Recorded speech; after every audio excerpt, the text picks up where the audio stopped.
Car is washed.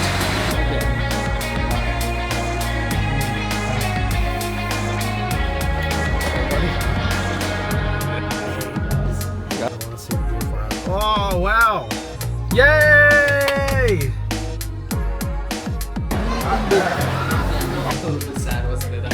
As you can see, we're in London today, getting coffee. I'm just gonna, Wow. Is that good? Tell us the details. What was it? Oh my god. 2025, my goals. I thought then filtered. That is. Maybe a little bit cooler. Yes.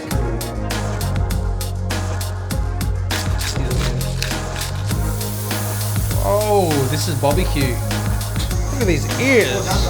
Look at these ears. Wow. Oh, look at that steak. I can get rid of it afterwards.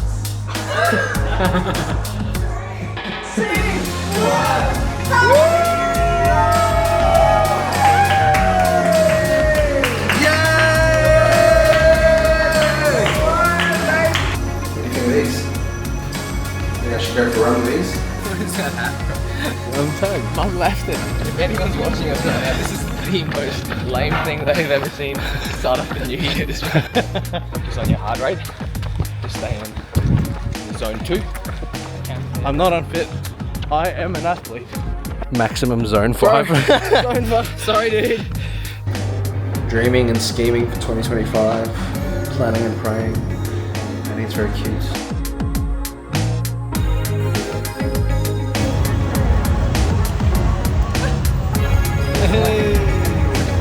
Eat, baby! Let's go!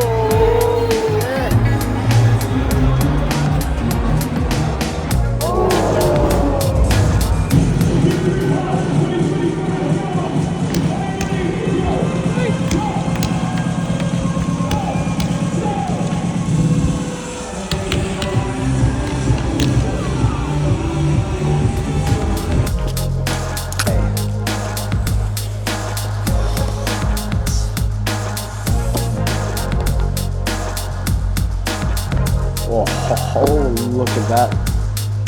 Look at that. The Hamilton Khaki Field Murph. Wow. This here is the watch that is actually straight off Interstellar. So nice. Guys, just like this little film camera that I've got here in the back of my shot right now, I haven't picked up some things in quite a while. And one of those things has been the From the Inside Out podcast.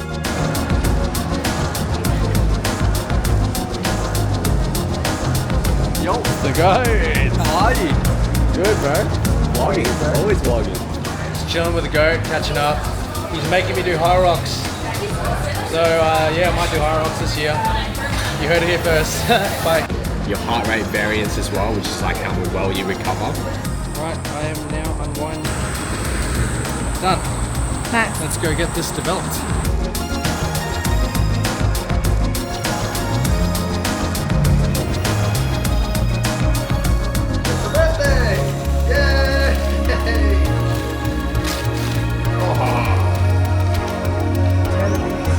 Dad is gonna buy his new property. Oh, he's gone. He's gone. Dad, come back. Hey, we're back at King Arthur. Let's go. Wow. Wow. We're gonna eat some buffet.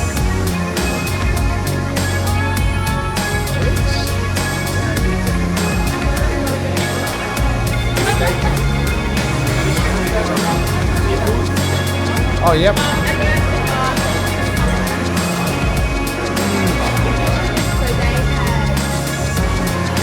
Bye, Mom. Nice to see you.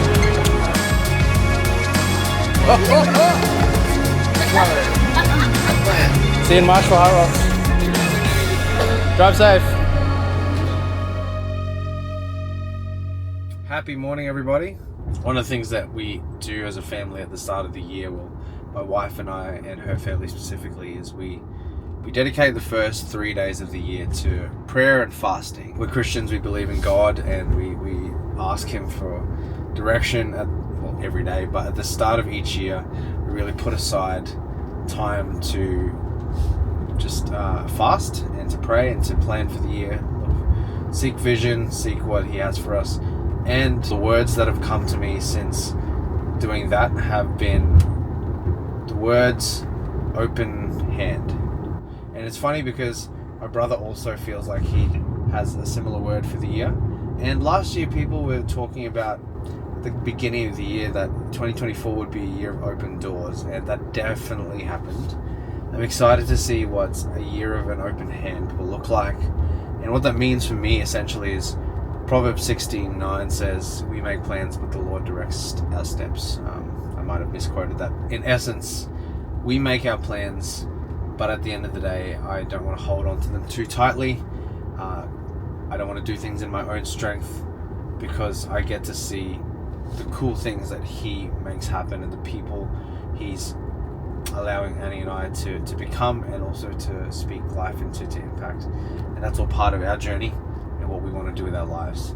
I was editing one of the vlogs just in the last few days, and while I was editing the vlog, I also had some of my old vlogs playing from 2019 and 2020 when I first moved to Brisbane, and I just love having that record. One of the regrets that I have is not having as much of a record throughout 2022, 2023, even 2021, where they were very formative, foundational years in business and life here in Brisbane.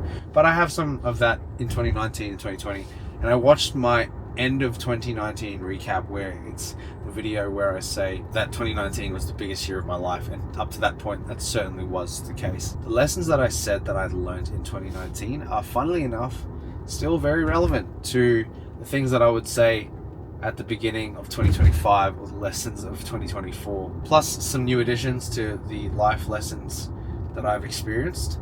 But you know, even off the top of my head, they sound very relevant. From memory, I said being nimble, making fast decisions. There was a quote from Howard Schultz in his book. He's the guy who started Starbucks, and one of their values is to be nimble, and yet to make fast decisions, to be quick to the punch. And I still think that's very relevant. I'm probably going to forget one, but one of them was to do with taking an interest in others, and that's still very relevant. Getting to know people, and I still play a game of trying to not speak about myself as much as trying to listen and talk about the other person, so that I can really be interested in active listen and hear what they're about, and look for opportunities to help them, or to connect, or to see if we have alignment in any area. And then also from memory, it's not what you know, it's who you know. And 100% that is still the case even today.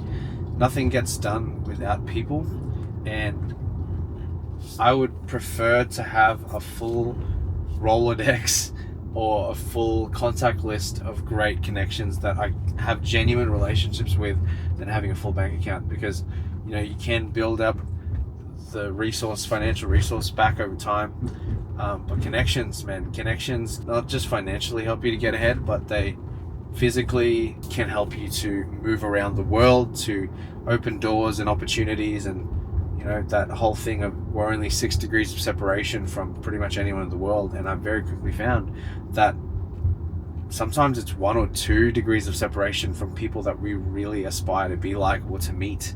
And that's happened. Last year I had the opportunity to very briefly meet and kind of work alongside Carey Nieuwhof, who is a phenomenal leadership coach and a leadership expert with a Christian worldview. And I'd love to be able to meet Craig Rochelle one day, who is another one of those, and Andy Stanley and all these other, and they're actually technically 1 or 2 degrees of separation. Last year I met Chad Veach and his co-host on the Leadership Lean In podcast, Nate Dumlau. They're awesome guys. Yeah, like, things happen when you just reach out and meet people. That's probably what I'd add to that, is shooting the shot and messaging people, making it clear what your intention is when you're going somewhere, and trying to connect with people. And that's what's opened doors for Annie and I as we traveled to the States. We got to chat with, like I said, people like Chad and Nate from Zoe Church, as well as meeting and working with and doing some styled shoots with some awesome people like Maisha and Defoe from New York. Look, it's just shooting the shot, asking the question, and not being scared to get rejected. That's the addendum that I'd make to that. And then I said something about, I'm sure I said something about marriage being awesome. 100%. 5 years into our marriage, it gets better. We are each other's best friend, and we are one. We do life together. Sometimes it looks a bit gross to people, or codependent perhaps. Not going to confirm or deny, but honestly, doing life with someone who is aligned with my values, my vision, and we complement each other so well and make each other the best versions of ourselves. Yeah, it's great. And the addendum that I would add to that is that marriage doesn't fix things. I feel like marriage is kind of like money in a sense where it doesn't fix things, it just amplifies more of what's already there. So if you think that getting married is going to solve some issues that you have when you're dating, that's not correct. It's just going to make things like you won't be able to get away from it, if that makes sense. Well, you shouldn't. Because I also believe that I want to stay married for life and want to do life with my wife, and that's pretty much it. I think another 2019 lesson I'd written down was not having a plan B. And even to this day, I would say that's correct. Like, you have to go all in. The mindset of having, I guess, a desperation about what you do, and a healthy desperation. You have to know if God's definitely directed you, and don't just do stuff in your own strength or because you think it's the thing to do. You have to actually seek wise counsel, seek the Lord, hear from Him first before making crazy big moves. But at the end of the day, you got to make the move, and also not have a backup plan in case.